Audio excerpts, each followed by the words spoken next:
saw it for a split second and it said join us live from stage 1, so I don't know when.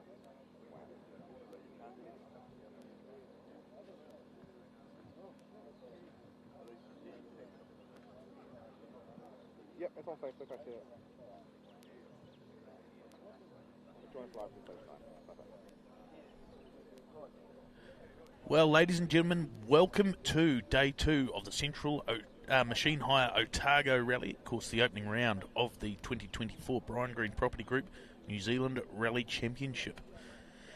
Joined this morning by Darren Galbraith, who has mixed memories of roads not too far from here, Darren, but plenty of action yesterday, plenty of exciting action. Not a heap of carnage, which is fantastic. It's what we like to see, but some healthy battles right throughout the field. Yeah, absolutely, Blair. Most of the runners, I think, are restarting today. Not too many that are out permanently, so, lack of carnage for Otago. Jack Hawkswood leading the field, 19.4 seconds ahead of Robbie Stokes. Really, really mature drive from both of those guys, really showing a coming of age. Yeah, absolutely, and both also have fathers that are former champions, which is a bit of a stat for Chris Grant especially out there. So those of us that enjoy a good stat, and to be fair, Chris put together some very, very cool stats pre-event, so you can jump back through the New Zealand Rally Championship Facebook page if you want to see some of the interesting facts and stats. Gurav Gill sitting in third, 11.2 seconds back from Stokes. So those Gill, not part of the Brian Green Property Group New Zealand Rally Championship, but part of the FIA Pacific Cup. So that's his mission for the weekend. We got he'll be back. I think we'll see him at Whangarei for the final of that series as well, by the sounds of it. Ben Hunt, possibly a little bit off the pace from where we expected to see him. A minute 11.5 seconds down from Jack Hawkswood. Said, the short gearing of the R5 car didn't do him a heap of favours yesterday. Yeah, some of those other AP4 cars are a bit longer in the gearing, so a lot of high-speed stuff yesterday, so they're losing a bit of top end, bit of time up the top end speed, so he will be looking forward to today, especially, and he's still in touch. He's only a minute 11 off the lead, so anything can happen. Yeah, absolutely. Still, the thick end of 130 kilometres of special stage to come. Some iconic names. Probably the more traditional stages that we seem to see every year. Curry Bush later this afternoon, which you can join us for the live stream. But this is the sort of more traditional day around the Waihola area, isn't it? Yeah, stages like Akatori as well. And, this one beginning in McLaren Gully. So the first car we're expecting to see this morning will be Andrew Graves and Hayden Graves, the Mitsubishi Evo 3. Of course, if you didn't catch the action yesterday, slightly different seating format within the Otago Rally, starting out with the four-wheel drive classic field, so they'll run fastest to slowest, traditional. Then we get into the classic two-wheel drives, and they run slowest to fastest. So we build up to the likes of the Dean Dewis, the Chris Meeks.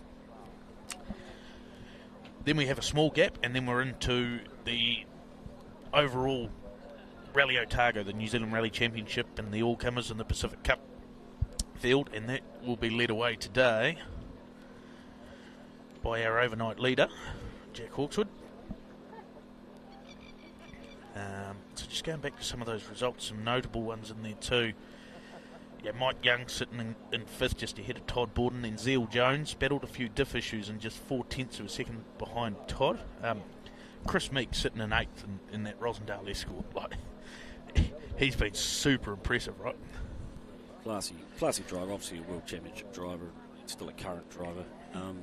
So hard to beat those guys in similar machinery. Yeah, absolutely. Andrew Graves sitting in ninth. Very impressive, particularly considering he's first on the road and sweeping the gravel. Although I think some of the pre-event rain didn't harm him, did it? No, that's right. The cool temperatures have been kind to tyres as well. So we're hearing similar today. Air temperature is pretty chilly again this morning.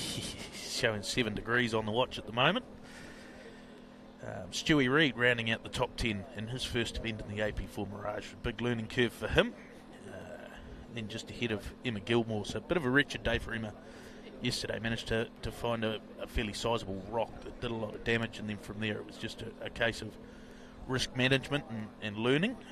Yeah, of course, a new combination there with Katrina in the car, new tyres, so a lot of learning for Emma and doing a lot of testing now by we understand, so yeah, she'll obviously get faster and faster. Dean Buer sitting in 12th, second of the Classics. Pretty phenomenal what Dean can do, especially considering no reconnaissance. No, he does reconnaissance, just runs off the organiser's notes. So we see Andrew Graves. Just missed a gear onto the tarmac there, but nice and smooth and just doing his thing. And off down. This is a pretty fast stretch of tarmac, isn't it?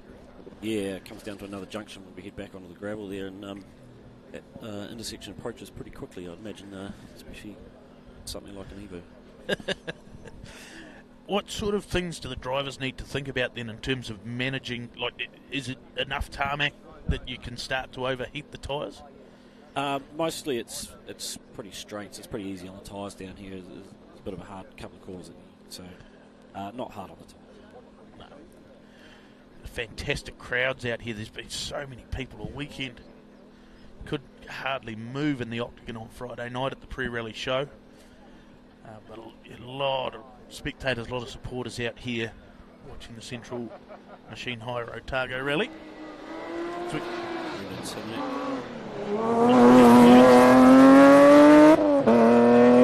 that was nicely done, certainly carrying some good speed.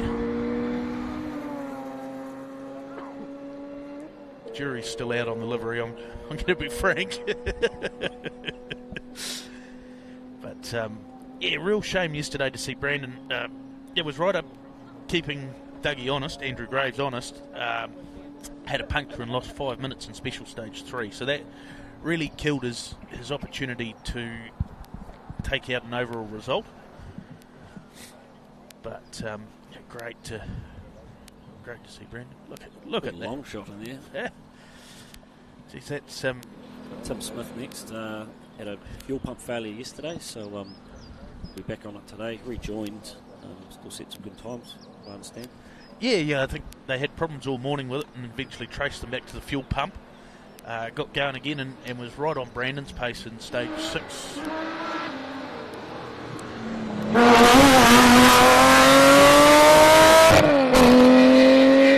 these 8.6s, they're not overpowered, so it really is a case of keeping that momentum up, and that, that's a beautiful example of doing just that. We've got a couple of splits in, so Brandon's 78.5 a second up on Andrew Graves to the 6x6 split. And Timmy 4.8 down. We must be just about where that split point is, I'd imagine. Yeah, must. Well, no, we must be, because we've got Tom Bond's time there. So through now. So he's 15.4 seconds behind. Sorry? We'll find that, yeah, absolutely.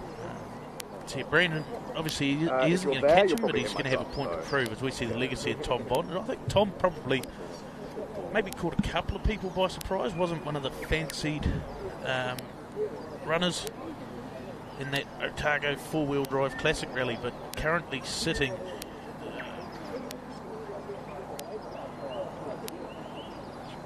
in second behind Andrew Graves. So he's got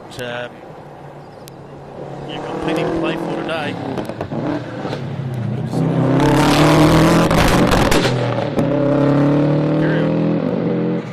It's not sounding super healthy though, is it? It's got a bit of a misfire. It's not quite revving as cleanly as you'd like to hear it. That iconic sound that they have.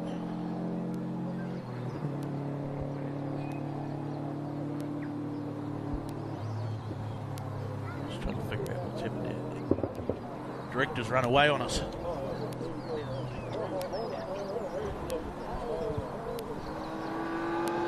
Screaming something about those voices. So we see James McDonald, who was second of the Group A Challenge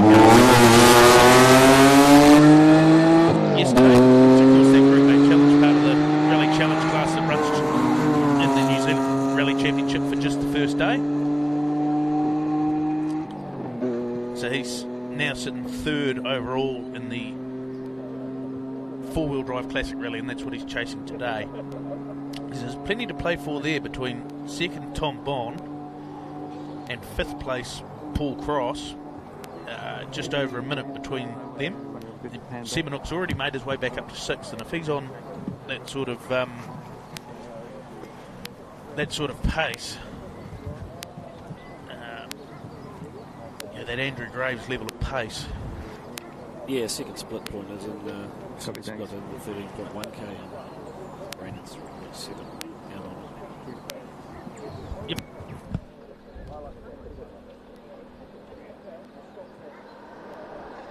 As we see Jay Pittham's front bumper reattached. His first visit to South Island.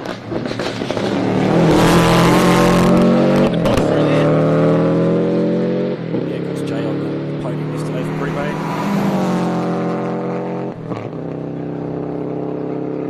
Yeah, solid third place, but that was quite the bit. You know, there was only a handful of seconds, 6 or 7 seconds between him and Paul Cross for that final podium spot. So, it's great to see cars of a similar era and a similar spec, all in amongst it, and having these big battles. It's what we love to see. It's 7 minutes off Andrew Gray's lead. He's not going to catch that, but he is only 2.5 minutes off Tom Bond. He lost 5 of those yesterday. So could we see him make it back to the podium? Keep an eye on www.chrissport.kiwi across the day. Got a time in for Andrew Graves, 9:34.7, so he's made it to the end of the stage, and just now Brandon's time's popped up 0.7 faster than Andrew Graves. Wow. Put some time back in that last segment. So that's getting back onto some of the roads that we know as Curry Bush for later this afternoon, isn't it? Yeah, except in reverse, and this where we are here is up the top of the hill is Curry Bush stage, and it's heading backwards and come down this hill and add this a little bit in and rejoin it back up the top again. There's a little bit of a gap here. This should be Paul Cross. So we just obviously started this morning. So we'll continue to monitor that situation.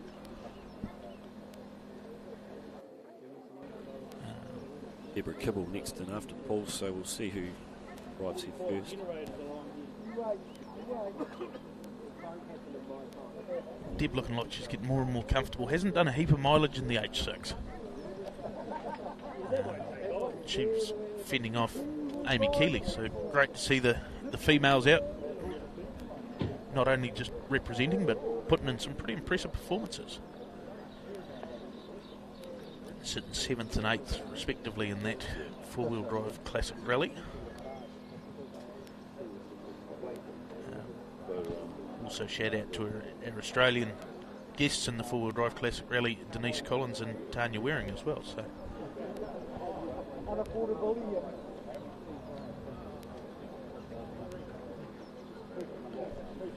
you're not quite sure. Got a split time through now for Paul.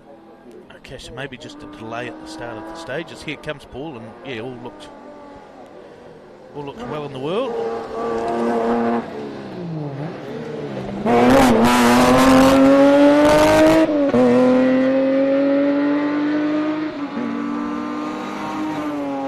A little bit down on Pittham's. Actually, the one that's probably losing the time this morning is Tom Bond. Yeah, we spoke about that at the split, 27 seconds down on Graves at 13.1, so talking about Seminook possibly clawing some time back there. There's 30 seconds already. Well, and James McDonald, who's 40 seconds behind him, is 15.5 seconds up at that second split, so that'd be a big chunk of time to take out of your rival early on. But we did notice that Bond's car was misfiring. It was not pulling cleanly through the rev range, and it looked like he was having to short shift. Deborah Kibble and Heather Barton. Oh, check out the Scandi. Not quite sure. Not quite sure what was going on there. Back on the gas. I'll have to give Heather a bit of grief about that later. It's always fun to poke. It's always great to poke fun when it's not me that's made the mistake.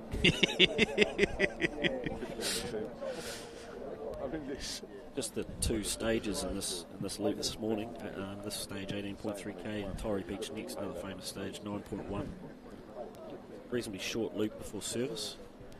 Yeah, just a chance to work their way into it. Very similar format to yesterday, really.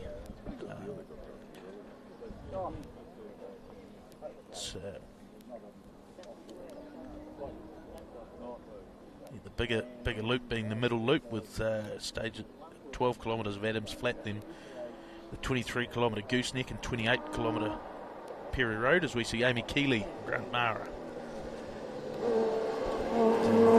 Amy, our defending Group A champion. They know where they're going. Yeah, Grant Mara sitting with Amy, very experienced co-driver. Yeah. Been around a long time. There's one way of saying he's really old. But very experienced, yeah. Spent a lot of time with Jeff Judd. Likes.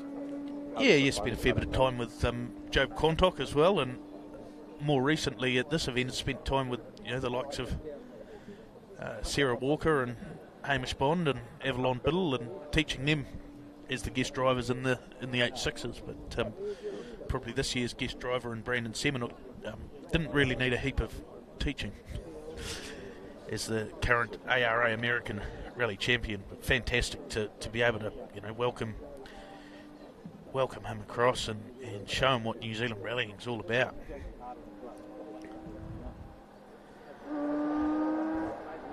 This is in Elliott. Tom Milliken. Chris Cunningham.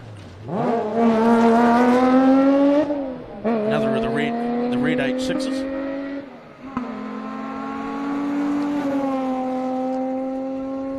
Great class, the H6s, aren't they? Obviously very popular down here and a relatively affordable way to get into four-wheel drive rallying. Don't chew tyres like a turbo car and turbos and all that sort of stuff. So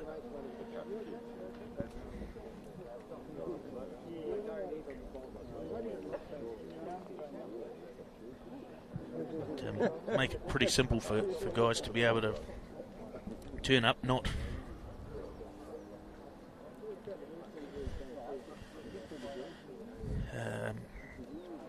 so just not get Darren's busy trying to explain himself to me off camera. This is Ian Elliott. No, just not seeing the split off Tom there. So see, Ian, I think this was a fresh shell after a fairly sizable shunt in the Berwick Forest last year that really caught so many people out. There'll be a lot of people relieved to know that they're a little unsure if it's left or right. That they're not going back into the Berwick Forest. No, they sort of skirted around it yesterday a little bit.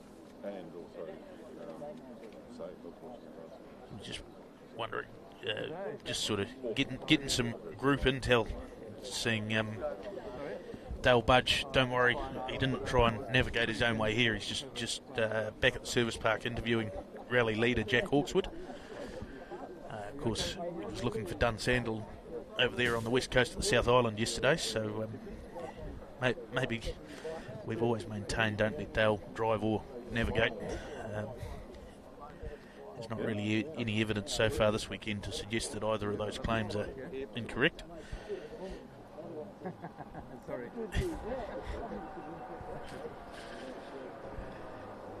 Now we've got the two-wheel drive, the two-door, of course, four-wheel drive Impreza of Nathan Fraser, Andy Giles. We're actually just commenting in the car on the way out here. Quite cool looking with the wide body, the WRC lookalike, the guards and the wing and bumper and everything. It's quite a sharp looking car. Yeah, but sort of 98 spec looking.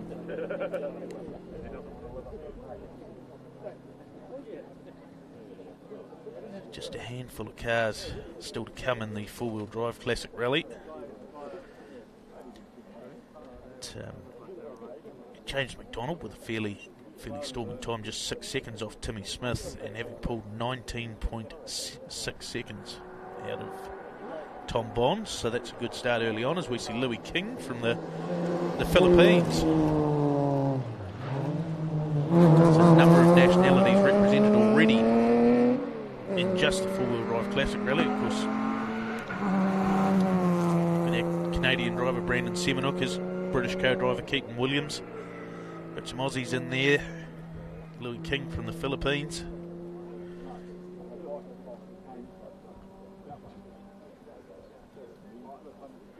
Yeah, for us this is a really good spot because we've got another Should camera be up that way, actually following all the way down. the Aussie girls next, Denise and Tanya. For me, I can get all the way here and all the way up there. Actually, the original builder of that car, Riley McCallum, we saw him Give them a bit of time. floating around earlier this morning. It's the, I think the only two-door H. Oh no, Greg Graham's got a two-door H6 as well. There's a couple of them with two-door shells, most of them in the four-door body shells of the Get out and go. the GC8 Impreza. So if you're wondering what we talk about with the H6, the Legacy's come out with a 3-litre naturally aspirated 6-cylinder motor. They've been transplanted into the Impreza body shell. So we do see the Aussie girls. Fairly standard in the running gear. And limited with what they can do with suspension and brakes, just to keep it all nice and cheap and affordable. Cost down is the aim there, and keep it affordable. And good even competition. So Tim Smith was just telling us how much he's enjoying his car. That's a brand new build for him, and he's been working away on that for about 3 years. So How long do you reckon? yeah, pretty neat for him to get behind the wheel of it, obviously. A bit disappointing to have those early problems yesterday, because he would have been right in amongst that battle with Brandon Seminook, I suspect.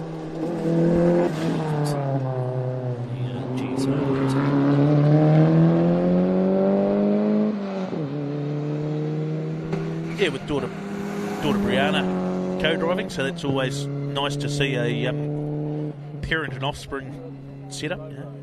David's owned that car for quite some time now. Running that for a number of years. Yeah, good keen supporter of motorsport. Yeah, if he's not competing, he's helping out in these. Listed as a Mitsubishi GSR, which looks like an Evo. Has the Evo body kit on it, but likely not certain, but running the 1800cc. Yeah, a little bit easier to get your hands on than a genuine Evo. Is there somewhere? Do you want us to turn? The only other one on the start list is Nigel Eade, and he is coming. So we didn't see a heap of Nigel yesterday. I think he had a few problems, but good to see the old Pure Eklund replica livery.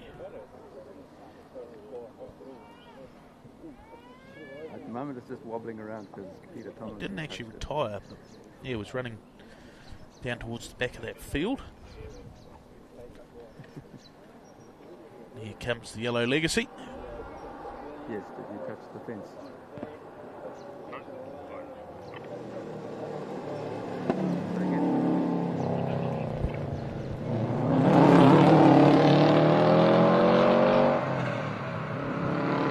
That's that iconic boxer sound, isn't it, Darren?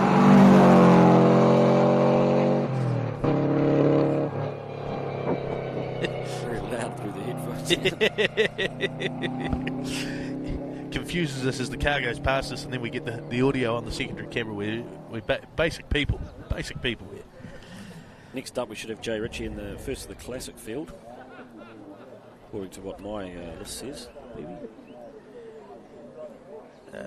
No, I think we should have Mike Cameron first. Yeah, my list is clearly wrong. I'll stop talking. Should be Mike and Helen Cameron. Should be a 2-minute gap going in here too. So, Right, when I look to the other list, it is Mike Cameron, Jay Ritchie, followed by Carl Ravage. of course, I wasn't even debating that I was right, to be fair, Darren.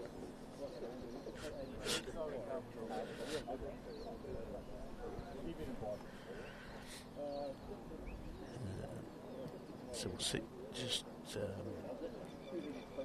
load up some where that leaves that four-wheel drive classic field. Yeah, so Sitting after that stage.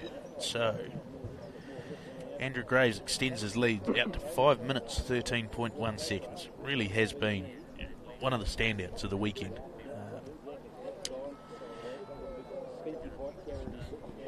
Why the long face there, buddy?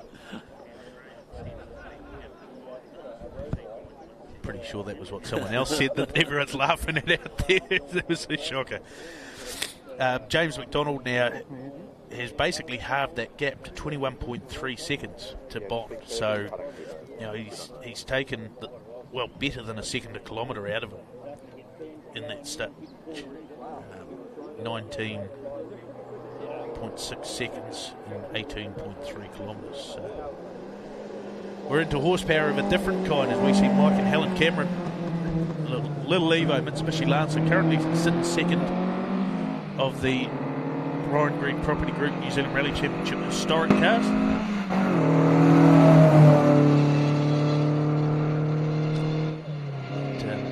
Mike getting past his nemesis, the Tarmac Super Special stage, where he lost an engine quite a few years back.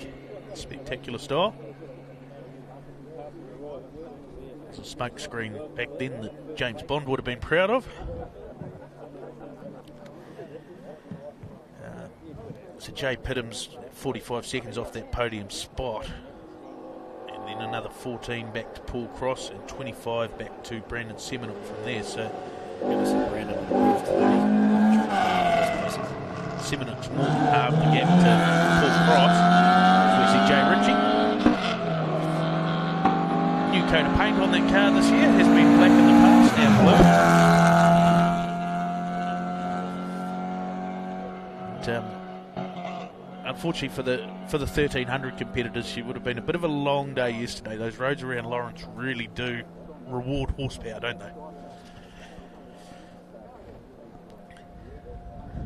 Yeah, they'll be looking forward to today and some traditional stages around forestry and stuff. Ain't no terrible roads through the forest there, but still quite fast. Better for a smaller car. Still a lot of fun though. Speaking of having fun, Carl Rabbage, his grandson Lucas, don't know if they're on the notes, but the old 2-litre Escort, one of many Mark II Escorts in this rally. You know, a car that Carl's had for a number of years now. Yeah. It's another one that's been around for a long time. Yeah, we joke that Carl used to actually rally horses and carts before they invented the motor car, but yeah, man, there's done a lot for our sport over the years. Yeah, very influential in getting the Silver Fern back underway. Yep, he was also quite influential in bringing the Brian Green Property Group New Zealand Rally Championship back to the South Canterbury region. Back in 2018, I think that was.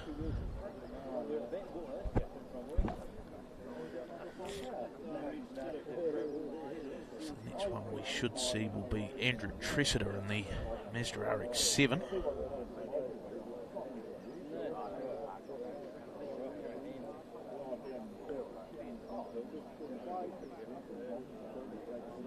Jay Ritchie doing a good job there. He's not actually that far off Nigel Eade. Nigel with a little bit more power in the Legacy than the 1300 Starlet. Do have a split through Philip Mason and BMW. Australia, Greg Fitzgerald. Don't. Split for Tricity. Yeah, possibly a switcheroo in the running order. We'll wait and see who turns up first, and it is the BMW. So we thought we might be pretty safe being a third of the way into the first stage of the morning, but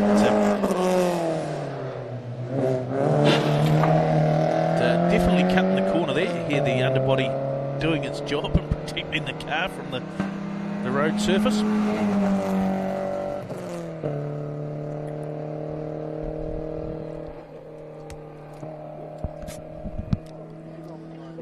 Great to see so many of these guys coming over.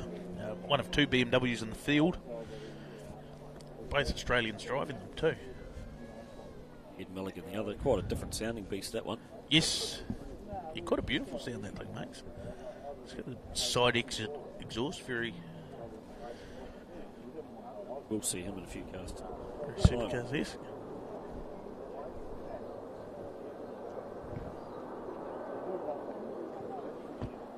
We've got everyone turning around looking behind our live stream van. Not quite sure what's going on there. Aeroplane or something? It's alright, they've all turned around again, we're good. We're not too far from the Dunedin airport here, so.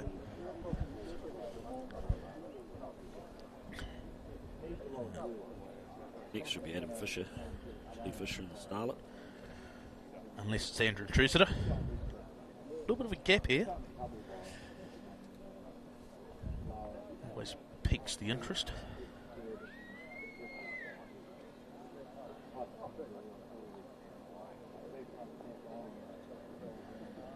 No mention of anything to report just yet.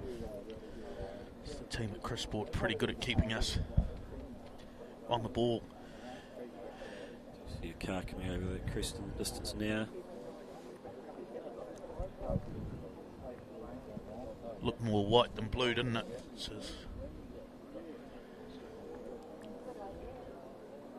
We're looking for the white RX-7 or the blue Toyota Starlet.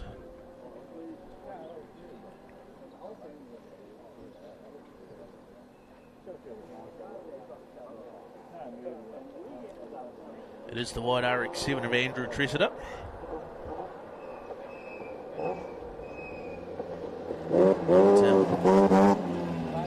It's becoming a bit of a scarcity with the Mazda rotaries in this field.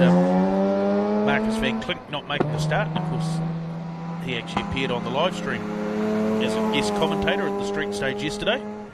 But, unfortunately he broke his wrist and couldn't mend himself in time. The RX-7 was all ready to go.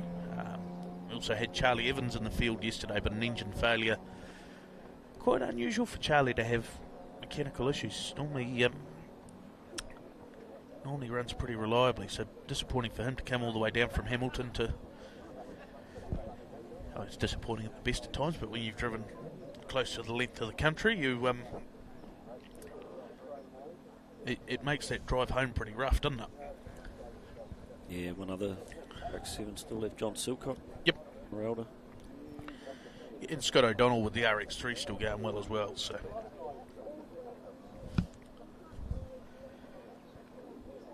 As we see, that is the Starlet of Adam and Gilly. Another of the 1300s.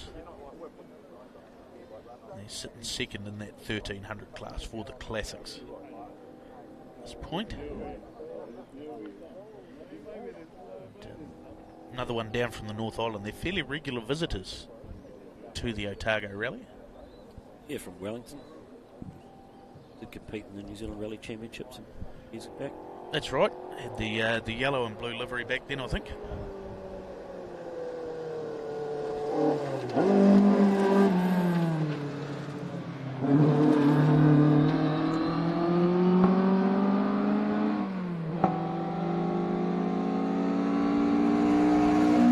It's quite a strong sounding little 1300, isn't it?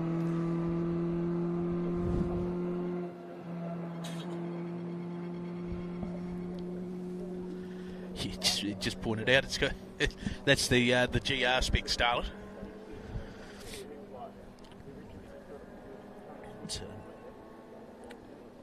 Certainly, yeah, Toyota's got a fantastic lineage in rallying, and that continues to this day with the WRC program. And speaking of lineage in rallying, how about a throwback to 1977 for the Obercelli lookalike Fiat 131 Abarth?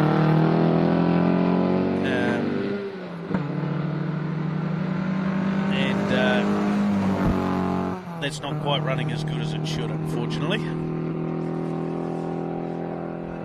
It's running on 3 of the 4 cylinders. Yes. Yes, of course, that car throws back to probably one of the most fondly remembered WRC stories from back in the day, with the 3 Works Fiats versus Ari Vartan in the local Massport Escort. We'll see a couple of replicas of that car coming up before the end of today as well. Where Vartnam would grab the lead and then go off the road and then fight back, and still I think the only person to catch and pass a full 3-car works rally team in the stage. It was back in the days where 100-kilometre special stages were all the rage. These days you get to the end of a 30k and the boys are knackered. Yep, days of putting fuel in mid-stage. Yes, having a boiled egg. Oh, Tomo giving us the wave. Dave. See Tomo. Avenger. Rover V8 powered Hillman Avenger.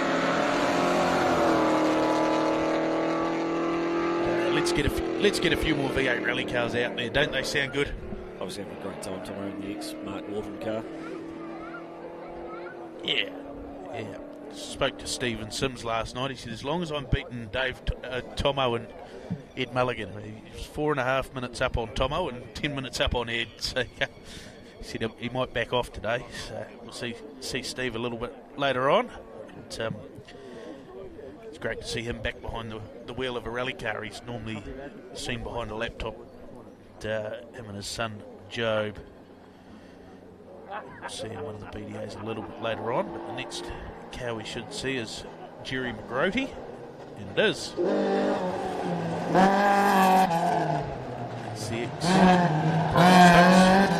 Baker. Yeah, we spoke of that yesterday. There's a few of them in the field this weekend. A86s. A few A86s. I think it's 4 or 5. Good to see. Might have been 5 and now 4 because Craig Cormack's actually standing right by our van. Yes. Oil problems yesterday ending his rally, unfortunately. Likes of Miles McElwain. Jake Thomas was pretty impressive yesterday, and I think he's the fastest of the blind competitors. Dean Schroeder, another one. Yes. And here is Ed Mulligan.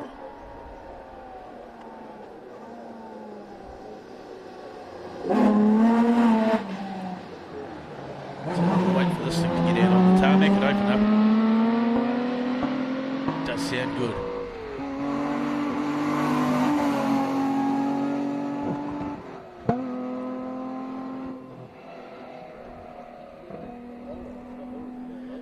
Put on a bit of a show at the spectator stage. I'm reliably informed he was suggested to him that certain people might spread certain rumours about him if he didn't put on a show, so there was some fairly large licorice straps left off the start line. having a bit of a catch up with one of our good Aussie visitors, Dale Moscat, last night. Luke Smeets and Jake Day, so they've been working their little 1300 Starlet Harbour. Yeah, obviously had a great day yesterday. Started second on the road, so big improvement. Yeah, who'd do seeding, I'll tell you. Terrible job. So I think these boys fairly new to the game and having a good run, so long may it continue. Next showing on the start list is Craig Cormack, but as I've said, the fact that I could just about throw a bottle at him at the moment suggests that he's not going to be next. So it should be David and a little bit Fahey in the escort, and it is Mark 1 escort, 1600 power plant. Looks like he's getting the wheel. Nice little slide there.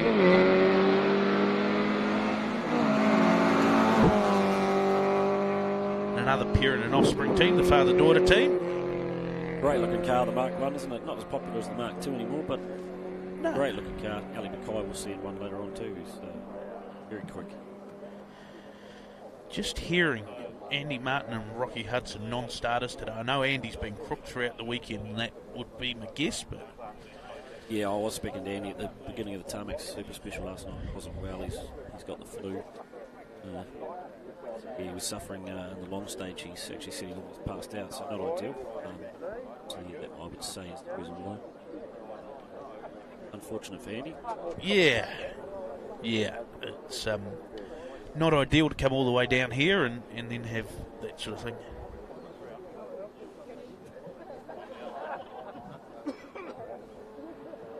Yep, that's good. Might even, as we said. O'Donnell, RD3. Yeah, Harrison, his son.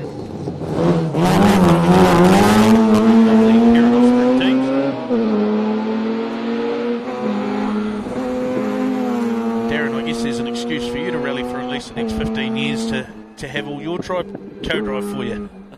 I think I'll hand the driving back to them once.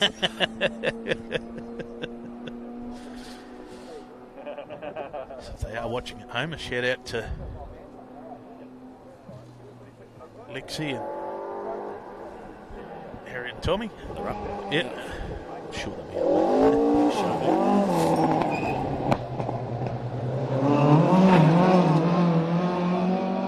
Left-hand drive mark to Escort. Oh, it's well spotted. Well spotted, Detective Dad. Yeah, Gary Cliff used to own this car. Peter's run it for a number of Silver Ferns now. Varying amounts of success. Yes.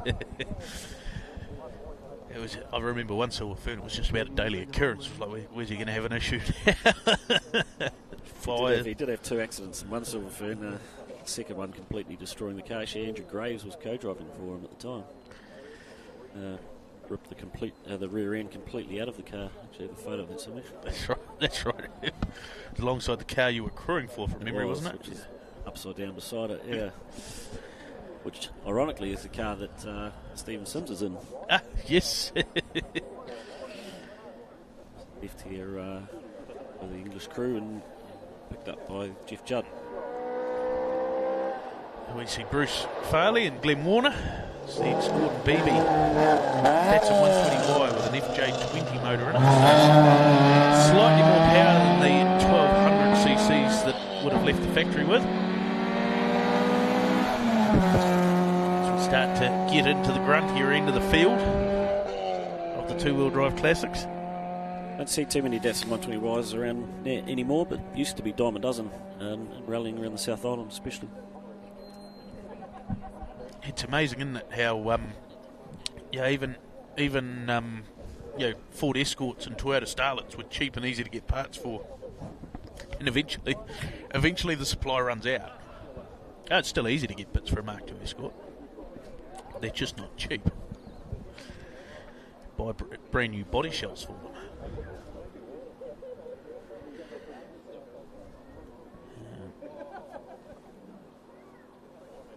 It's a little bit of a gap here again. This should be Miles McElwain. There's a car coming, I have seen it. Distance. I did see Miles at the gas station this morning, so we know that he's away. There he is. Miles One of McElwain. the 86s. Yep. The car they call Piglet. The driver with a larger-than-life personality. Tends to make another one that makes the annual trip to Otago every year.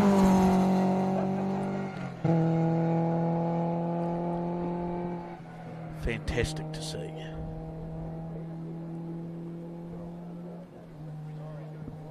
See that Escort we were just discussing. Stephen Sims next. Yep. First of the BDAs. This is Steve. Steve's actually got quite the collection of cars back in Australia, including a RS200. Quite a cool beast. These days kept pretty busy with his Rally Safe project, which has really transformed the safety of rallying, amongst other things. Really, really cool setup, and there he is. His son Job calling the notes.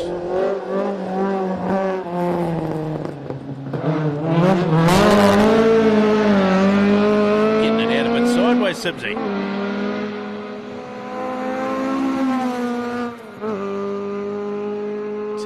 I did say to Job, if you had to tell him off at any point, he says, only for lifting for flat crests. He's, definitely not, as I said, wants to beat Tomo, and he wants to beat Ed Mulligan. So far so good. See next Paul Fraser, the current leader in the Ryan Green Property Group New Zealand Rally Championship Historic class. Yep, and this is the Mass Sport lookalike. So this is the car that would have taken on that Tony Amos Fiat, and so far it's check it out, chuck it in, Paul. Brody Catamol co-driving for him.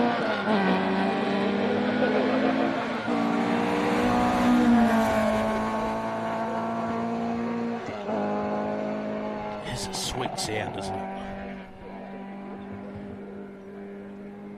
It's great to see Paul back. It's been a while since we've seen him in the championship, and great to have him back.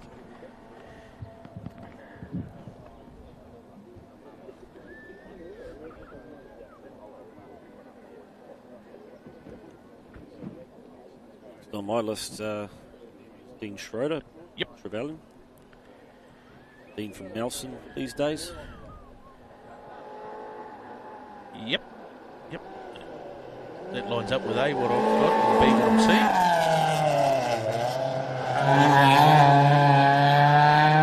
So at the moment on the splits, the fastest we've seen so far is Dave Fahey.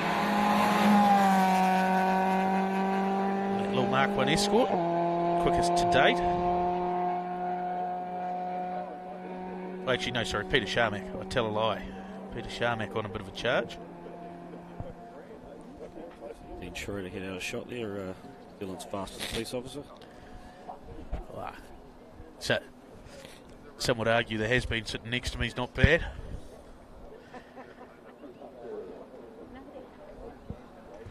Only some. I've got Brendan Mitchell next on the list there, BB, in the Datsun 1600. Now, there'd be a big job. He is on the start list. It'd be a big job if they've managed to fix that, because it did a head gasket yesterday. Glenn Howden co-driving with him. And, hey, fair play to the team. They've got it going again. That's the 2.4 litre engine in that car. And it's blowing something out of the back. Definitely breathing, yeah.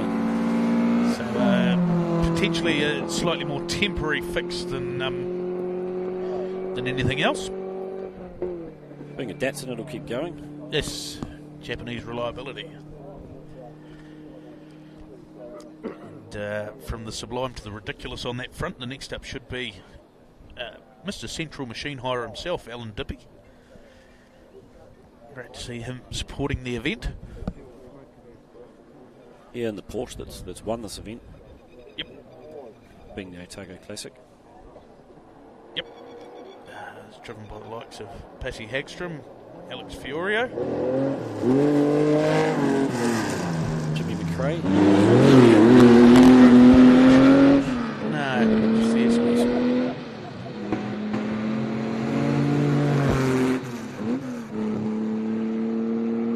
Certainly not something we see a heap of on gravel, certainly in this part of the world. No, but I do understand there's quite a few coming out for the Silver Fern at the end of the year. Oh, really? Yeah, the Tuttles. Tuttles, yep. Team are bringing some Porsches. Speaking with Peter Martin about that at the Octagon on Friday night. So looking forward to that. Yeah. Very, very expensive and valuable thing to rally these days, the Porsches. So we see Barry Varco. This is another car that's actually won the Otago Classic a couple of years ago at the hands of Dean Mewis.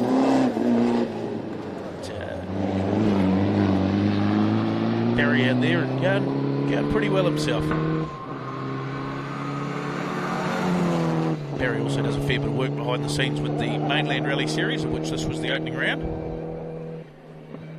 And, it would have been won yesterday by Robbie Stokes. That makes sense. Chadwick's next. She and Rachel, husband and wife. Yes. Running blind.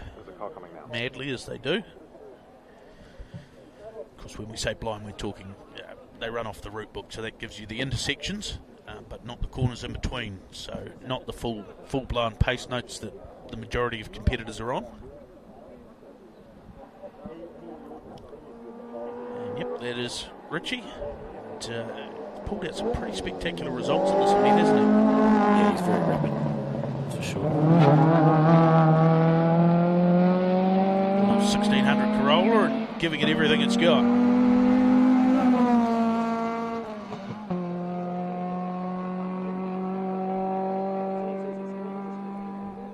Much lifting there. So I think he's in a bit of a battle with Jake Thomas for the top blind driver. Certainly in the classics. Next, Derek Asen. Yes, we talk about former winners. This car hasn't won, but Derek has. Try and keep up at home when we then see Stephen Gill in Derek's old car. And of course this is also Stephen Gill's old car. Yeah, Derek's old car. So and Derek's old car. Derek telling me the other night it's 16 years since he's driven this car.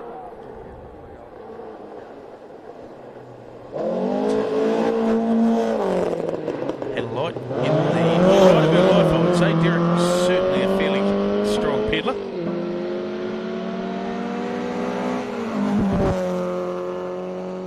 It's fairly mild FJ20 in that car compared to what it's had in the past, and so just not quite the top speed. But Derek, where is he? Sitting in 14th, but with 2.5 minutes of penalties for slow zone fractions. And to be fair, on road speed, he'd be knocking on the door of the top 10, just 1.7 seconds behind Tristan Carrigan, who has been quite impressive. Yeah, we'll see him in a couple of cars' time. Another one of the Magnum cars. Magnum BDA stable. I think the fair thing to do in this event is, if you're not quite sure who owns the car, just guess it's Magnum, and there's a pretty good chance you're going to be right. Yep, so this is the single cab Mark II Escort, the Pinto motor, as you can see on the number plate there.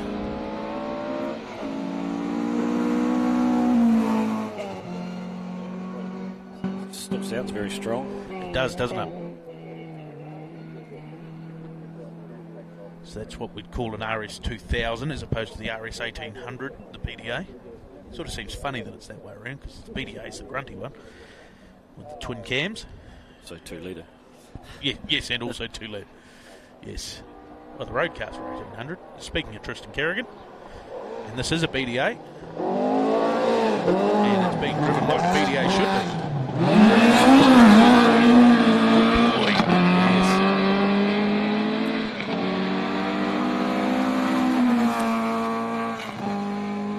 So that's a silver firm win of that car, I think, too, isn't it? In the hands of Jeff Judd.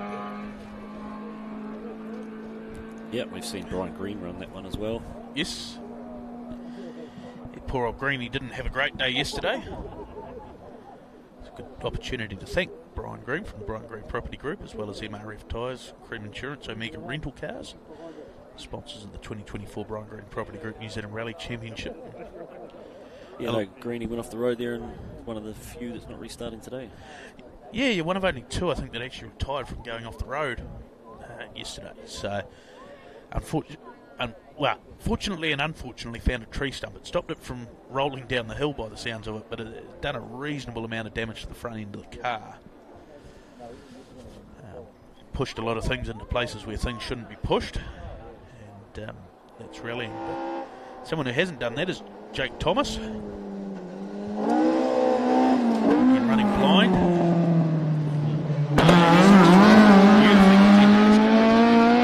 It's a great looking car.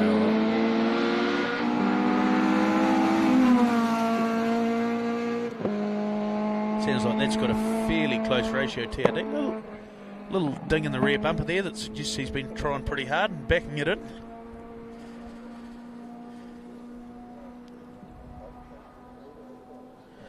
Right, so if you're still keeping up at home, the next car should be Stephen Gill, which is the ex-Derek Asen Otago Classic winning car.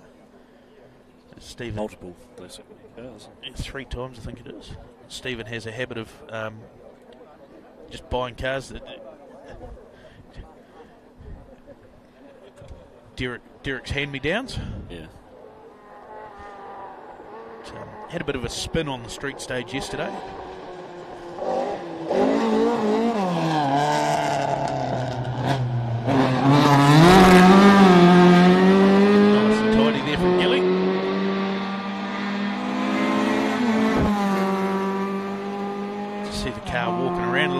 tarmac there early on. It's with the rally tyres, the MRF tyres or otherwise. They sit on blocks that are designed to work with the gravel, and they really clear the stones out. But when you get them on the tarmac, they really do. Those blocks are softer, and they tend to walk, is the term, isn't it? But basically move around underneath you, so they're not ideal on a tarmac surface. Any live timing on that? Darren. I know we haven't got that. Correct. As our expert. Another Silver Fern winning car, this, I think. Tim McIver.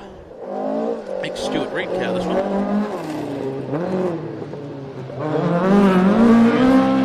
Presenting car.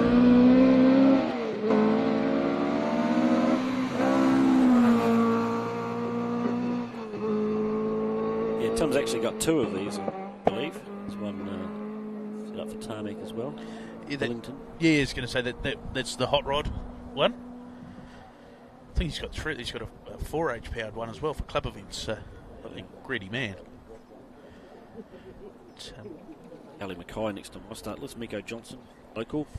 Had a really, really strong morning. Lost a little bit in the afternoon, but so this is Mark 1 BDA Escort. Yeah, it does have the 2-litre engine. Yeah. Yes. But Ali's always been a charger. Beats in the Silver Fern as well.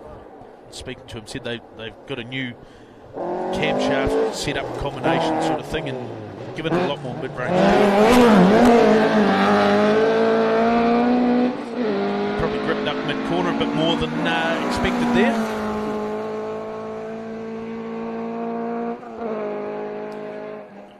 He wasn't braking there, he was up changing. Yeah.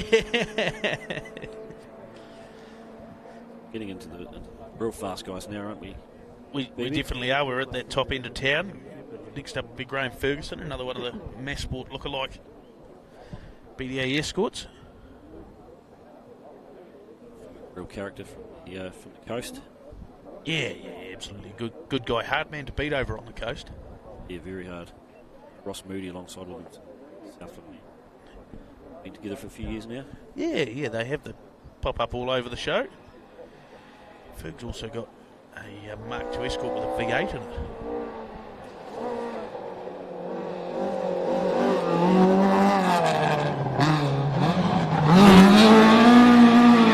Nice and sideways there from Ferg.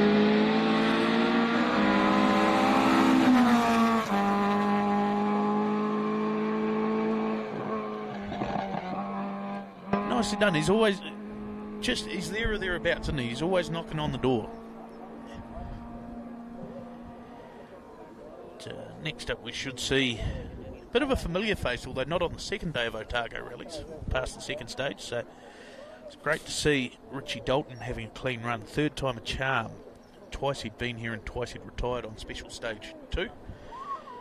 Just take a note of the name Hudson, Lisa Hudson, in the co-driver's seat. We will hear that name a little bit in the next half an hour or so. There'll be only 3 of them now, with Rocky Hudson withdrawing.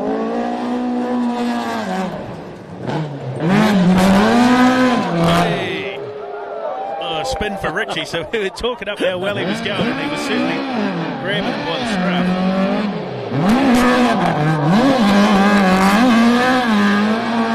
Putting on a bit of a show for the spectators, but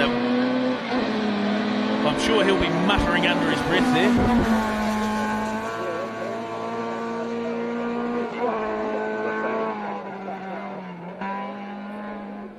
Definitely mighty hot into this corner. Yes, and he was grabbing it by the scruff of the neck, wasn't he? Throwing it around. He got away with it.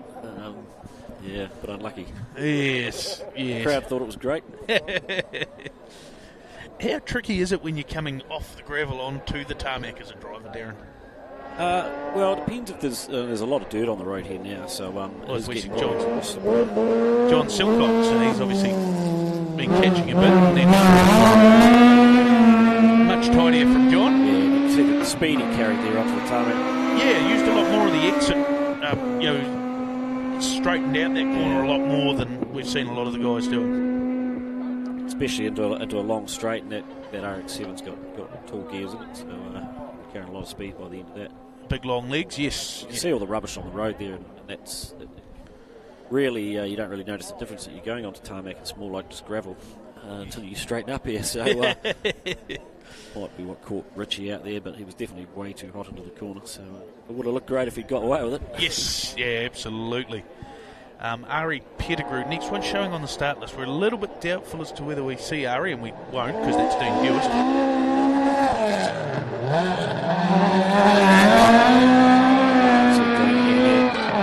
Smooth as off the tarmac. Just about bet the house on Dean Bewis being at the front end of the Otago Classic Rally, wouldn't you? He's just... Of course, driving his brother's car. That number plate was the first Mark II Escort to win a rally anywhere in the world, the 1975 Rally New Zealand in the hands of Mike Marshall. Sure. So it's a pretty historically significant car, albeit like most of them, to be fair, around. I have the pleasure of co-driving in that car with Krusty, Glenn, 2009. Absolutely scared the bejesus out of me. I was going to say, you call it a pleasure? Chris Meek just signalling he is approaching a left-hand junction. Man, oh, look at that. Look. This guy is impressive. He's also quite aware the next junction goes left.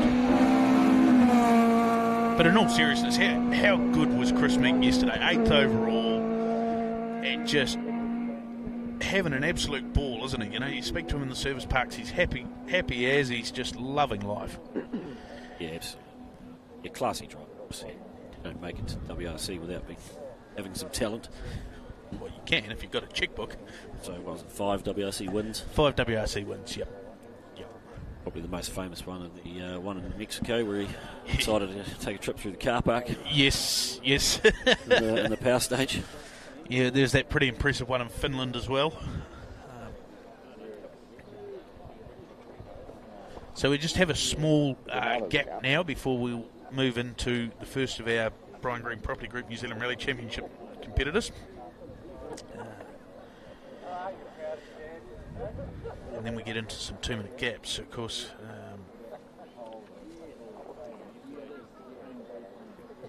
Talking point yesterday being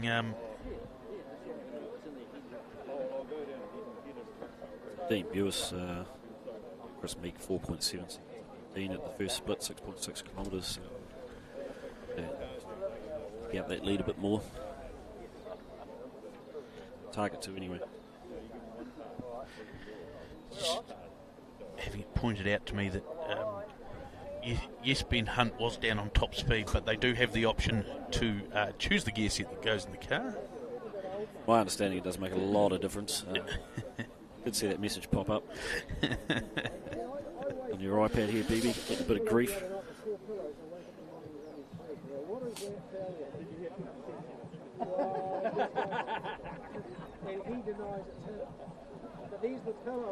Just starting to, Well, we've got 2 seconds to check things. It's starting to see some of the messages. Sounds like Dean Schroeder having a fair moment at one point as well. Ben Trevelyan just reporting that, I won't quote it directly, but wow, that was quite a close moment.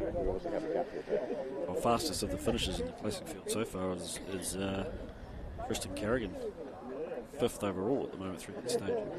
No time through for Brendan Mitchell, which is probably not a great surprise. But Derek Asen has lost some 7 minutes. Yeah, so coming at the top there, Derek Asen stopped at Kuro K Mobile again. So possibly a puncture. Yeah, short enough stage though to probably drive out on it. Maybe something else, not sure. Yeah, it's a shame there for Derek. But I think he's just enjoying being back out behind the wheel. See, just starting to see some of these guys under that 10-minute barrier. Carrigan with a 55.1, Ali Mackay 9.59. Jake Thomas, 10. In the 1600 running blind. Sure he's driving blind? Someone slipped him some pace notes in there, I think. Yes, yeah, pretty impressive performance. We see Richie Dalton there, 33 seconds down on Dean Buist at the second split. There's probably 20 of it in front of us. Yeah, we'll still step at the same time as Tim McIver through this stage. So. And Chris Meek, 8.5 seconds up on Dean Buist. I can tell you how hard it is to beat Dean Buist. I've tried it from the passenger seat. Actually have done it because he broke down.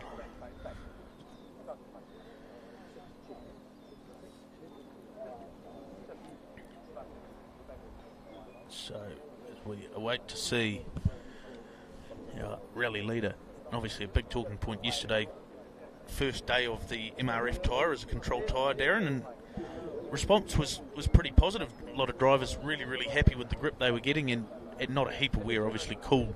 Yeah, cool road temps and air temps for that matter. Those were quite cold. What's there? Yeah, and a lot of that fast stuff, you're obviously not spending a lot of time through corners, so leaning on the tyre as such. But by the same token, when you do turn in, you want it to turn in, because if you don't have small mistakes in the Lawrence region. Yeah, speaking to Robbie Stokes, he was quite surprised by the tyre, so choosing to run the softs. He was not on super softs. I know some of them did the first loop on super softs. Hunt was one. Andy Martin, I saw some super softs coming off his. Didn't look like they'd worn a lot more, so, you know. Yep. So, it's certainly been a real leveller at the top end of town, hasn't it? Well, we're all on the same tyre now, aren't we? I guess it's up to the competitors to make their car work on that tyre, and yeah, there's going to be a bit of learning, see for the ones that are switching over. Yep. But, the man that's done it the best to date, Jack Hawkswood. It's been car in view now, so to speak of the devil, should be him. Should be the Force Motorsport, Elf Lubricants, Toyota GR Yaris AP4 car. It is. Carrying some speed down here. Jason Farmer on the notes. Nicely done through there by Jack.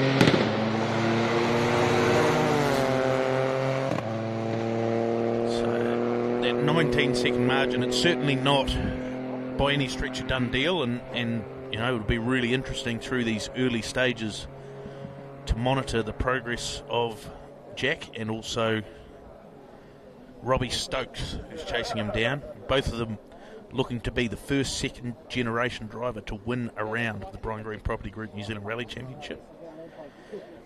So Chris Meek fastest through the stage so far, 9 minutes 16.3 seconds. Mentioned yesterday too, if Jack can hold on and take out the Otago Rally win, is it 20 years since Andrew did that? Yeah, it was 20 years since Andrew won a round. He won 2 rounds in 2004. Southland, I think, was one. Southland and Nelson, I think, was the other. Very nearly won the championship that year too, but you'd have to go back even further in the history books for Brian. That would be 94, mate? Cosworth. Yeah, so it could actually be maybe Chris Grant, if you're listening, if you don't mind, dig it out the black book. I think it might be 30 years since Brian Stokes has won a round of the New Zealand Rally Championship as well. So, you know, is there an each way? How are these young guys going to go? Is that how it's going to work out? Or I think Brian might have been after that. I think he won a round in Nelson. It would have been 90, maybe 96. Nelson, if I remember rightly.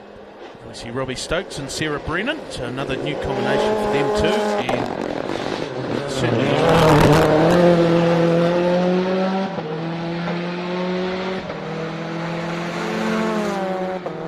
trying pretty hard here. That Nelson round, I think, was a Division 2 round back in those days. I remember Chris West actually won it on road time, but co-driver friend of mine, Richard Brown, sent him the wrong way on the way back to the to the finish, and a penalty for that, and I think that gave Brian the win. So Stokes 4.3 seconds up on Hawkswood to the first split. Think Robbie wants it? Be on a bit of a charge today, I think, isn't he? Yep. Looks to be they've sorted that car. It looks very sorted to us anyway from all the dramas he had last year. Yeah, fantastic to see that team getting, a clean, for both of those guys, to be fair, getting a clean roll of the dice, touch wood so far. Obviously still half this rally to go. We're by no means... Oh, there's Rocky Hudson. And Andy Martin. So I'm guessing that we're not running today because Andy's not feeling super well. I was going to suggest Darren Galbraith drive, but Andy said make sure he brings his checkbook. So the comment there was Rocky suggested that Darren drive the car, and Andy suggested that Darren bring his checkbook. But, assuming it's just a driver illness, and Rocky says he's had enough, he's not getting back in. Ever. I've heard that before. Rocky, I'm retiring. Rocky retired, yes. It's a Sunday morning, it must be time for Rocky to retire again. It should be Gurav Gill, and it is Gurav Gill. With that Jared boy, yes, indeed. Remember that name, Hudson?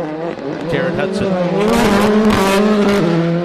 And that's nicely done through there, very, very smooth. Yeah, definitely carrying some speed there. 2 seconds down on Robbie is the unofficial split timing. And so it's all on at the front end of the field. But 2.4 up on Jack. So at the official split point at 6.6 seconds, Robbie Stokes was 1.8 seconds up on Gurav Gill. So all on at the front end of the field because there's really only 30 seconds covering those top three cars.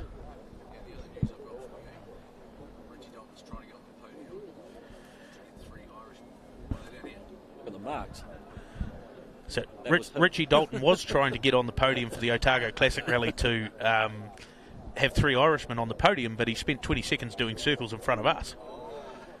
So we're just pointing out to Rocky that if he just goes and has a look on the road, you can see where some of that time went. Yes, bad note. Definitely hot on it. Good to see you, Rocky. Thank you. I think that's a bad note there, paid professionals. Let's see Ben Hunt next.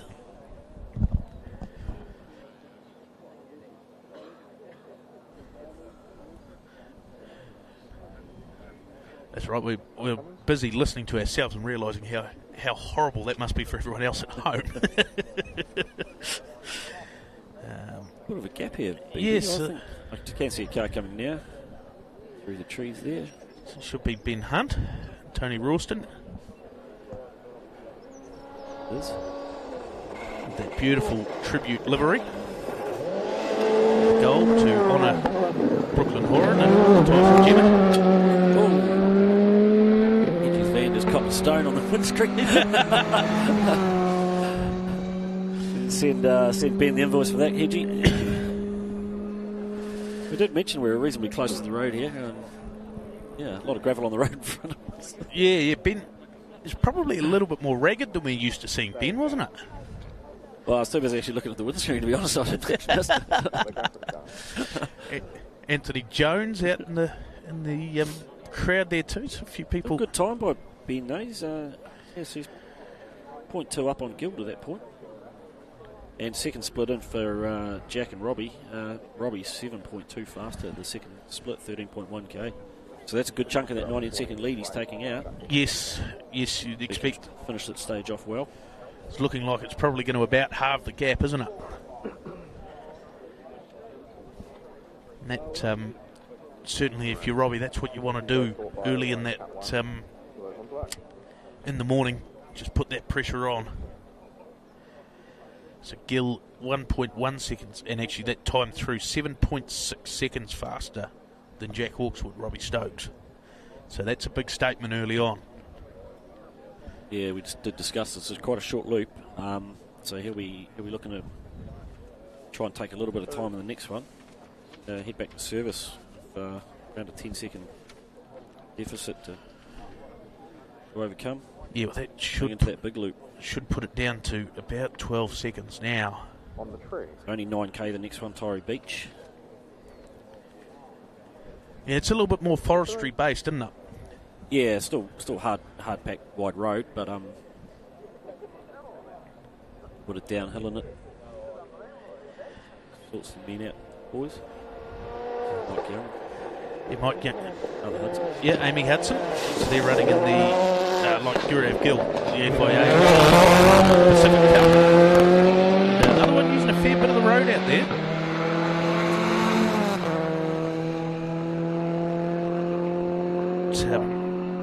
It was a solid day from Mike yesterday. Nothing spectacular, but he continues to learn that car and put in, bank those results. Excuse me. Yeah, driver we've seen a lot of. My eyes, a very underrated driver. Yeah, applied a lot of his trade, especially early on in the Asia Pacific Championship rather than the New Zealand Championship, and so probably not as on the radar over here as the likes of the Hunts coming through, but he certainly knows how to grab a car by the scruff and produce some time out of it. What he was able to achieve with that Toyota CHR here last year, big heavy car, and just working it hard to get everything going. Going back a number of years, impressed me at Whangarei. Used to do that as part of the Asia Pacific, and a fairly stock standard Group N Preza, and was punching well above his weight with that. Yes. It's another driver that's been impressive this weekend is Zeal Jones, managing a problem with the rear diff, but he has either driven with his head and just taken the opportunity to learn this new car, the R5 Skoda. Yeah, of course, got Auntie Waverley, the car owner, sitting with him. Yes. Whether she's pulling the handbrake on every now and again, I'm not sure, but I was speaking to her yesterday, not sure if they had a spare diff too, whether they were going to be able to fix that, but from what we understand is a tooth's come off they've drained the oil out of the rear diff and found a tooth. Yep. So, obviously a problem there, but maybe hoping it holds together. It might be able to correct us. They have had a spare diff and changed it. Yes.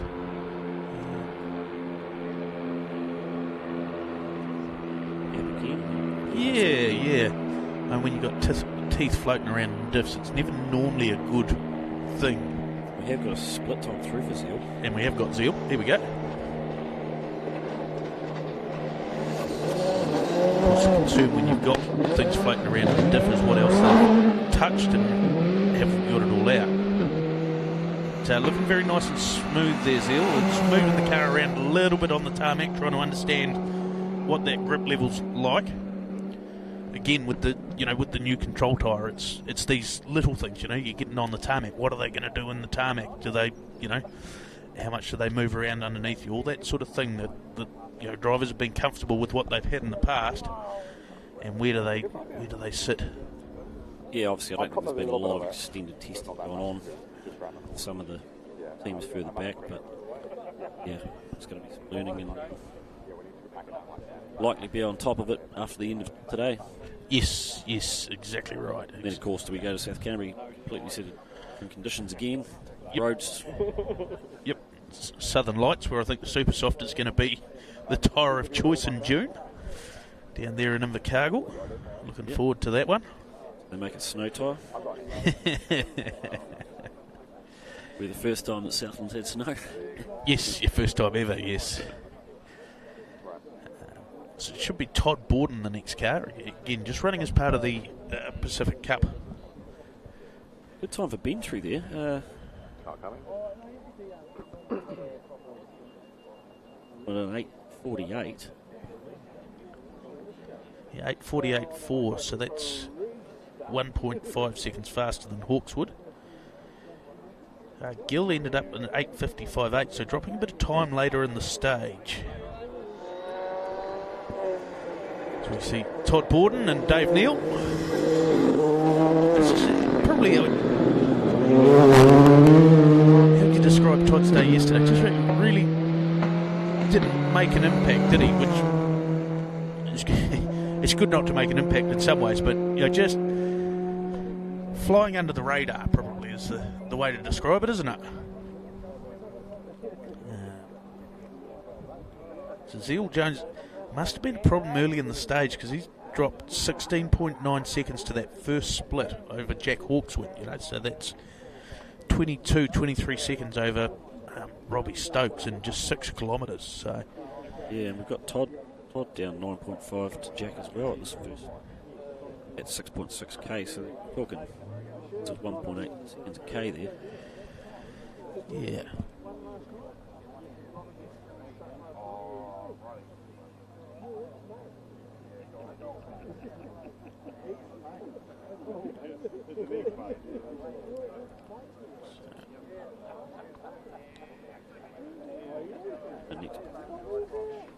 Yeah, just a frustrating day for Emma yesterday, wasn't it? That she was on the money in stage 1, had that impact in stage 2, and then from there just took the decision to back it off and didn't really have a lot to fight for, did she? Mesa today having a bit more of a push. Yeah, it'd be interesting because obviously there's day points available today. There's the power stage at the end of the day, and also those overall points. And Zeal Jones continuing to lose time, 31.8 seconds down at the second split, 13 kilometres in. So potentially more issues there, unfortunately. Hopefully not. But there's something going on. Right, Emma 17.1 down to the first split 2 on Jack's times. Put that on Robbie's time, that's 21 seconds down, 6.6k.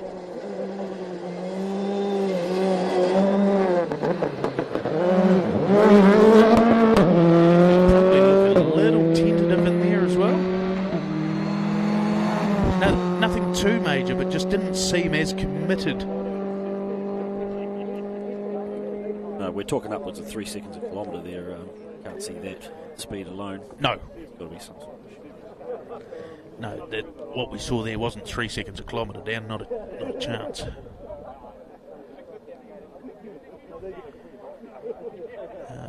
So of course these cars all running as part of the Pacific Cup on 2-minute gaps. See, Mike Young's time come through as a 9.13. He's dropped a lot of time in that last sector as well. So now we're into the minute gaps, and this is Stuart Reid, Bella Haggerty. Looking like he's getting the car more by the scruff of the neck there. That was actually really nicely done by Stu. It's a lot of learning for Stu in the AP4 car. Done a reasonable dose back in the day of production-based four-wheel drive, but yeah, of course that car, the ex-rally up Matt Summerfield car, yep. Run out of the Paddon stable at the moment. Yep. Brian Green before that. Then he's going to do the entire championship, is that right? That's the plan, yep. It's good to have him over here from Australia. Yeah, fantastic to see him. It's, we've seen he's been quite a regular visitor over the Tasman, hasn't he? Yeah, he's run some escorts last year, the RX7.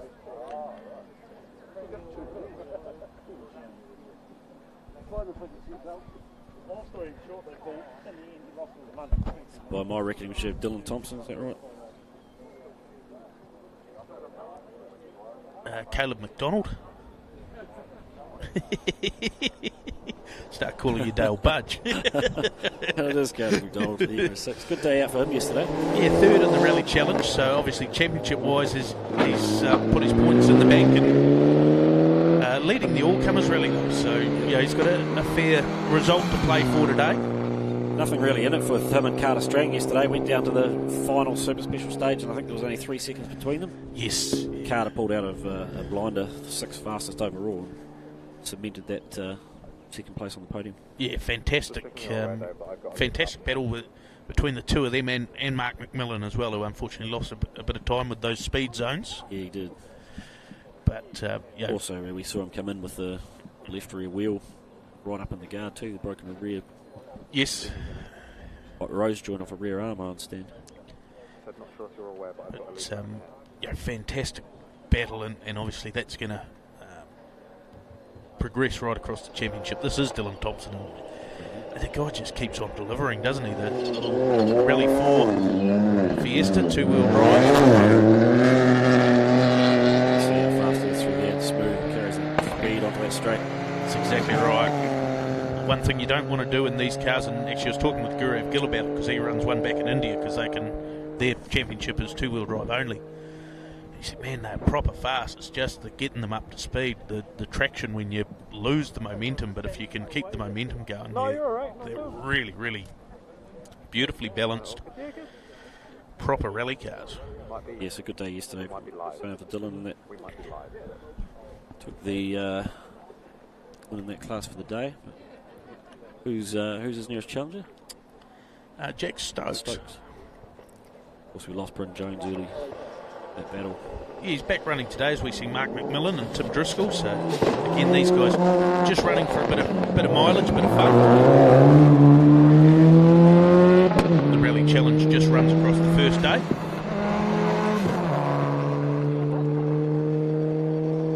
Also, it's a new car to Mark as well. I'm not sure how many events he's done in it, but it's the Kieran Hall car. I think he had his first run in it at Wyndham last year, Barry Robinson Memorial Rally. Are you saying that? You can jump over this forward to side. that one again this year. Tickets booked. Emma Gilmore her second split come through, so she's only dropped a further 4 seconds, 7 kilometres. So there's clearly been an issue at the start of the stage before we saw her. Potentially a spin or possibly, yeah, something along those lines.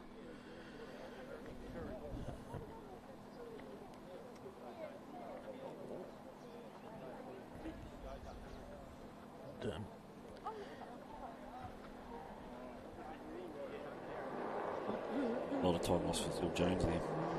Stewie Reed's split time's actually a big stepper. So we see Julian Longley from Vanuatu. It's great to see him over here. One of a number of competitors from Vanuatu. We'll see Nelson Law a little bit later on as well, but choosing to come and rally in New Zealand. Very, very different concept of rallying here in New Zealand to Vanuatu. I had the pleasure of visiting Vanuatu last June. But the roads are certainly, tar seal's probably rougher than the gravel there. Okay, Ed, you said if you're going to take any signs, take the ones along the fence line would be best. So when you look at Dylan Thompson's first split, faster than Zeel Jones, faster than Emma Gilmore, faster than Caleb McDonald. Yeah. So just out, again, a few bonus points to play for today, but just having seen the footage on his Facebook page, basically just comments on how stable the car is, and then 3 seconds later the thing swaps ends on him at high speed. And just tagged the bank and put a hole in the radiator, so I managed to limp it to the end of the stage, but that was all she rode. It's a really disappointing start to the season for Bryn. You know, it's hard when you build up and then lose out so early on.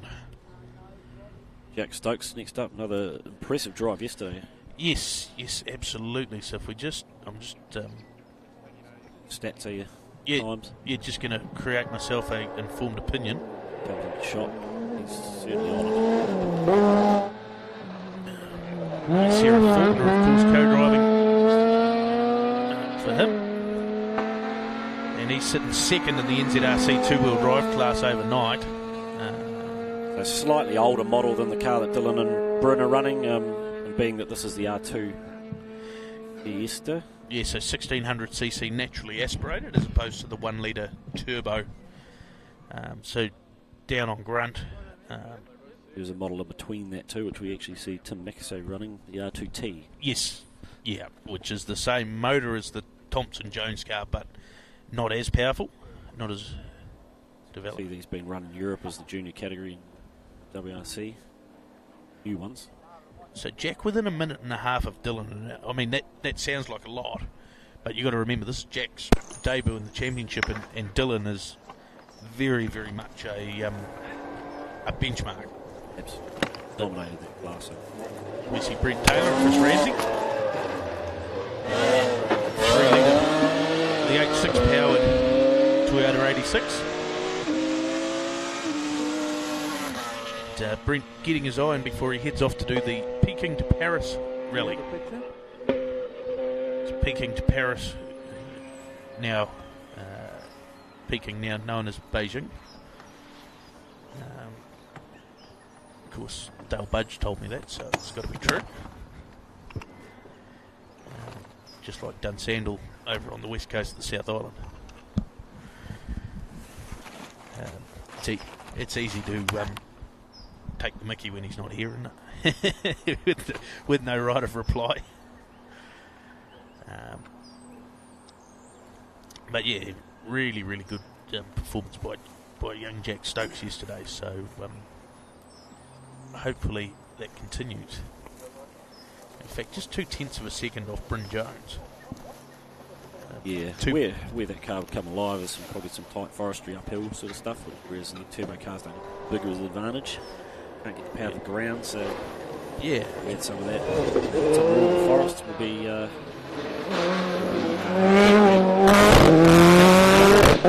Yesterday, had a bit of a moment through a fence. I had to ring the team manager and say, "What do I do?" As I said, rallying's quite different in Vanuatu.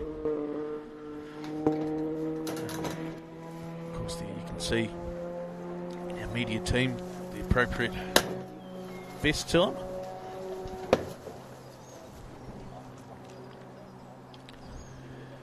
They get ready to head off to get some more action for the post-production show, which you can catch on CRC Motorsport on TV3 in a few weeks' time. Keep an eye on the New Zealand Rally Championship Facebook page, so I'll keep you up to speed with that. Joyce Gavin Feast and Matt Hayward.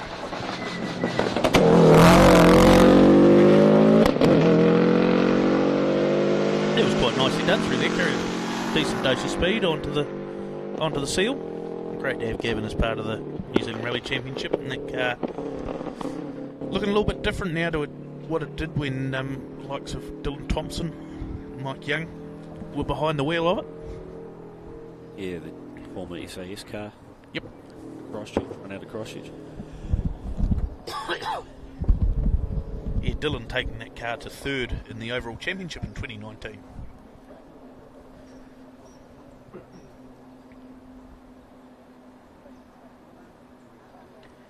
Ray Wilson next. Could be wrong, I have been before. Yeah. Creswell and the Derricks. Ray's pretty consistent. I'd bet on him turning up. It is a bit of a gap, though, isn't it? Oh, there he is. Ray, okay. And, watch this to be deceptively fast. Not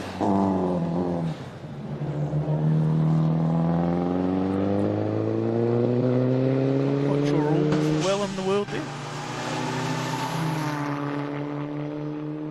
But I think it was alright. I think he's got the commentator's curse on him. Yeah.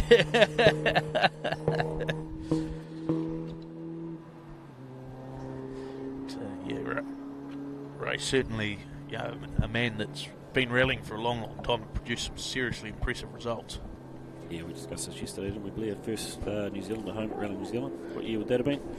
1980. 88. Was it 88, 89? Mazda 323 BFMR, which was built in 86, so after that. Yep. Yeah, I think that's fair to say. We see Dan Haynes and Matt Priest here. Just away from the New Zealand Rally Championship, the defending Open two-wheel drive champions. And just picking and choosing their events this year, as I think a few people are.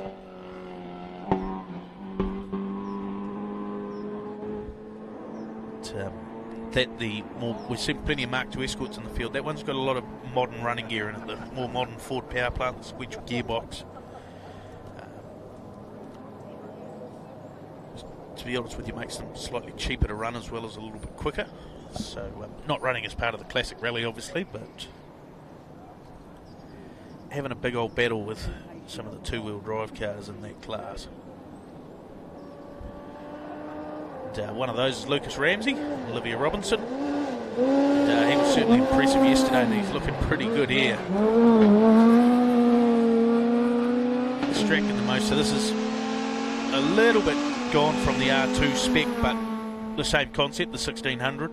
They've done a few things with computers and stuff like that, so a little bit more grunt than the Stokes car, but yeah, Lucas certainly getting a lot out of the little Fiesta.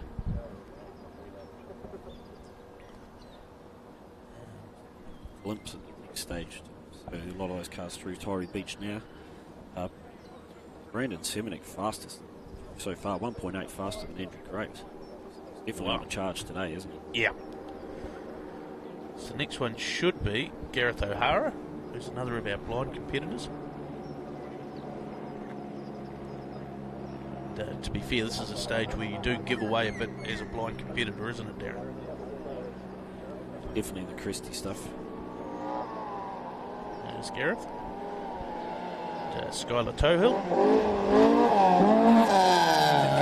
Robbie Elliott. He's had that for a while now. Dylan Cameron ran it for him.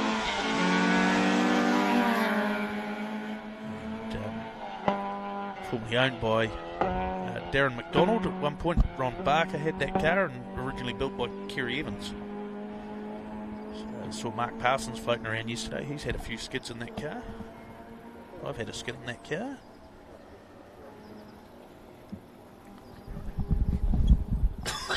Excuse me.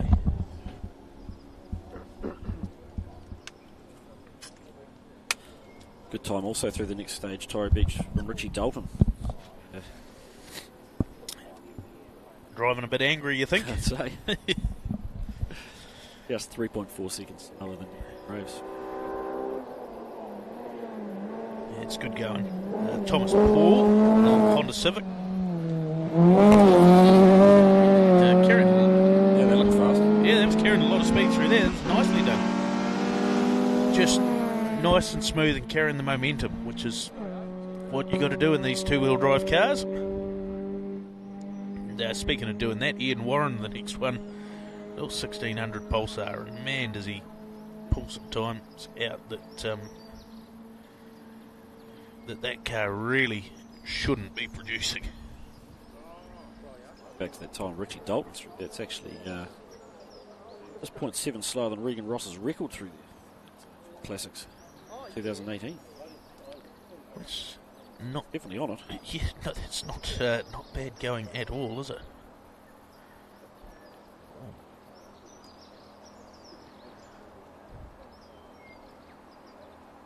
Probably suggests too some fairly good road conditions.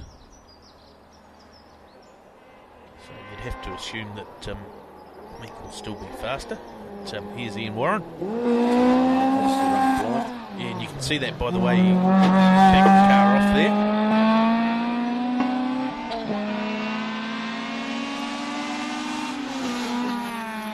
Also goes very well down these ways. Yes, yeah, one of the local legends for sure. Said yesterday, you know, Lawrence, he's done quite a few times. He knows those roads well. Not so much today, so he wasn't as confident that he'd be right there. But Bit of this discussion of Peter in the Lawrence rallies a co-driver. There's no way I couldn't read the road blind. I don't know. Very tricky browse to read, if you ask me. But certainly wouldn't want to be doing it without notes. yes, as you say, those crests are quite something. As we see James Worker and Mags Marshall, so currently sitting third in the NZRC two-wheel drive class, another of the R2 Fiestas. And, great to have them as part of the Brian Group Property Group New Zealand Rally Championship. Yes, people might notice the difference with that one. It's a four-door version. Two of them built here in New Zealand. Yep. One for Phil Campbell, one for Josh Marsden. They're both here. So that's the Marston car, and Lucas Ramsey's is the Campbell car. The other ones we see, the other R2s have been imported from overseas. Yes. Two-door version. And left-hand drive. So that's the Jack Stokes car, and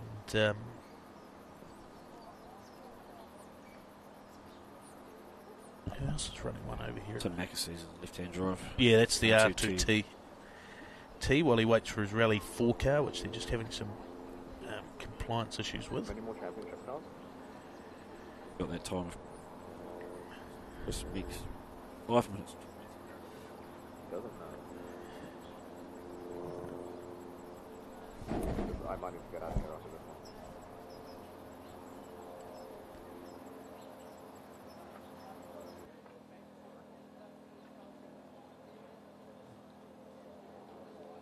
And I need some more V-locks. This one's pretty much dead.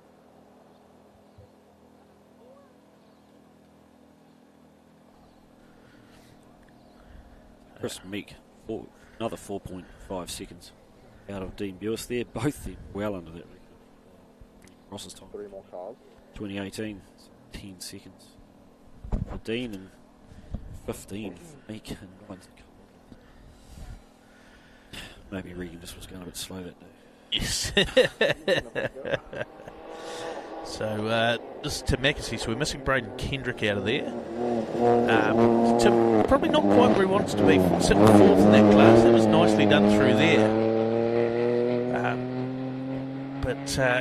Yeah, just haven't actually caught up with him to see what the story is, but not quite the pace we saw from him last year. But that's where we're going to wrap up our live stream coverage of Special Stage 9. Of course, a massive thanks to the Brian Green Property Group, MRF Tyres, Cream Insurance, Omega Rental Cars.